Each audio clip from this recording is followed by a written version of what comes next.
पुढे एक मोठी बातमी येते। महाकुंभ मेळ्यादरम्यान प्रसिद्ध झालेला IIT बाबा अभय सिंग पुन्हा एकदा चर्चेत आलेला आहे। IIT बाबा म्हणून प्रसिद्ध असलेल्या अभय सिंगला पोलिसांनी ताब्यात घेतलेलं होतं। गांजा बाळगल्याप्रकरणी IIT बाबाला उर्फ अभय सिंगला जयपूर पोलिसांनी अटक केलेली होती। अटकेनंतर IIT बाबाला जामीन मंजूर झालाय। अंमली पदार्थ पथकाने ही कारवाई केली आहे।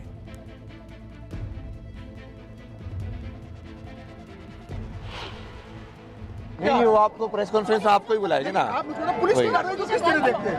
नहीं अभी मेरे को कोई ओपिनियन नहीं है ना उसके बारे में, क्योंकि वो लॉ ही वैसा है ना थोड़ा। आपके ऊपर कई प्रकार के आरोप लगे हैं। पुलिस छूट जाएगी। ठीक है अभी आप किस तरह देखते हैं? नहीं वो अभी पुलिस की कार्रवाई को अभी तो बर्थडे है ना, आज मैं खुश रहना चाहता हूँ ना आज। किससे आना हुआ आपका? नहीं आज बर्थडे के लिए खुश रहना चाहते हैं ना।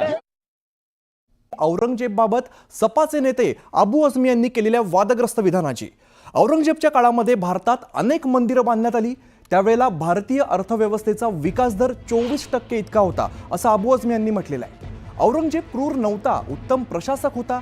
त्याच्या काळामध्ये भारताला सोने की चिडिया म्हणायचे असंही आझमी यांनी म्हटलेलं आहे। औरंगजेबच्या राजवटीत भारताची सीमा ही अफगाणिस्तान बर्मा देशापर्यंत होती असंही आझमींनी म्हटलेलं आहे। त्यांच्या या वक्तव्यावरून आता नवा वाद निर्माण झालाय।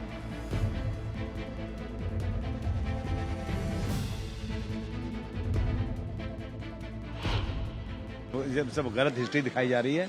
औरंगजेब रहमतुल्लाह अलैह ने बहुत सारी मंदिरें बनवाई हैं और आप बनारस में जाकर देखेंगे एक बच्ची पंडित की बच्ची को जब उनका ही एक सिपाही सालार उसके साथ शादी करना चाहता था, उन्होंने उस सिपाही सालार को 2 हाथियों के बीच पैर बांध करके वो मार दिया और उन पंडितों ने उनके लिए एक मस्जिद बना के दिया वहां पर। क्या बात करते हैं, ये गलत हिस्ट्री दिखाई जा रही है। क्रूर शासक नहीं मानते हैं? नहीं मैं नहीं मानता, औरंगजेब क्रूर शासक बिल्कुल नहीं, मैं बिल्कुल क्रूर शासन नहीं मानता। मैं एक ही बात बोलूँगा, औरंगजेब के ज़माने में भारतवर्ष जो है सोने की चिड़िया था।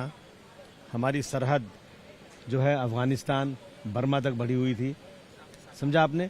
और इसी को देख कर अंग्रेज यहाँ आया था। एक इंसाफ पसंद बादशाह था वो। इसको जबरदस्ती के हिंदू मुस्लिम करके नफरत वाला काम नहीं करना चाहिए।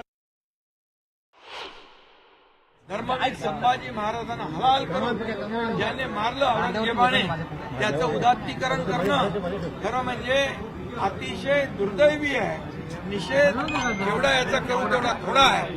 खरं म्हणजे अबू आझमीवर देशद्रोहाचा गुन्हा दाखल करायला पाहिजे, कारण छत्रपती संभाजी महाराजांनी या देशासाठी आपला प्राण अर्पण केलेला आहे आणि बलिदान दिलेलं आहे। आणि म्हणून खरं म्हणजे या अबू आझमी तिला औरंगजेब चांगला प्रशासक होता त्याचं कौतुक करणं हे तर महापाप आहे आणि म्हणून या अबू आझमी यांनी माफी मागितली पाहिजे।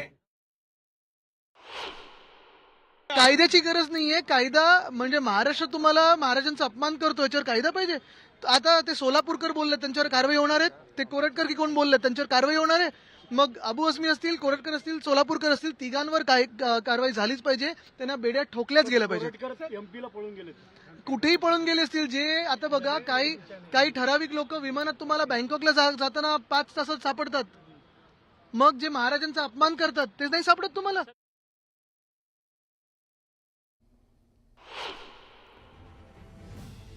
तर आता नवा वाद निर्माण झालेला आहे। औरंगजेबाने अनेक हिंदूंची मंदिरं बांधली। औरंगजेब क्रूर शासक नव्हता अशा प्रकारचं विधान अबू आझमी यांनी केलेलं आहे। त्यामुळे आता नवा वाद यामुळे निर्माण झालेला आहे। औरंगजेब उत्तम प्रशासक होता, क्रूर शासक नव्हता अशा प्रकारचं वक्तव्य आझमींनी केलेलं आहे। तर औरंगजेबाच्या काळात अनेक मंदिर बांधण्यात आली असा सुद्धा उल्लेख आझमींनी केलेला आहे। तसंच भारतीय अर्थव्यवस्थेचा विकास दर हा 24% होता असं सुद्धा अबू आझमींनी म्हटलेलं आहे। भारताला लोक सोने की चिडिया म्हणायचे। एकंदर औरंगजेबाचं कौतुक अबू आझमी यांनी केलेलं आहे। त्यामुळे आता नवा वाद आता या निमित्ताने निर्माण झालेला आहे। औरंगजेबाने अनेक हिंदूंची मंदिरं बांधली। औरंगजेब क्रूर शासक नव्हता अशा प्रकारचं विधान अबू आझमी यांनी केलेलं आहे। अबू आझमी नेमकं काय म्हणालेत आपण पुन्हा एकदा ऐकूया। ये सब गलत हिस्ट्री दिखाई जा रही है।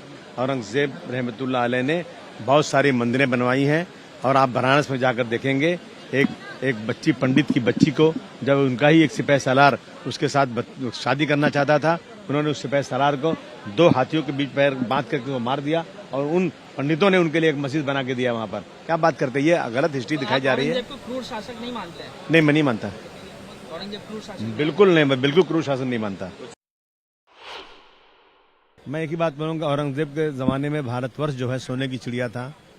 हमारी सरहद जो है अफगानिस्तान बर्मा तक बढ़ी हुई थी, समझा आपने। और इसी को देख के अंग्रेज यहाँ आया था। एक इंसाफ पसंद बादशाह था वो। इसको जबरदस्ती के हिंदू मुस्लिम करके नफरत वाला काम नहीं करना चाहिए।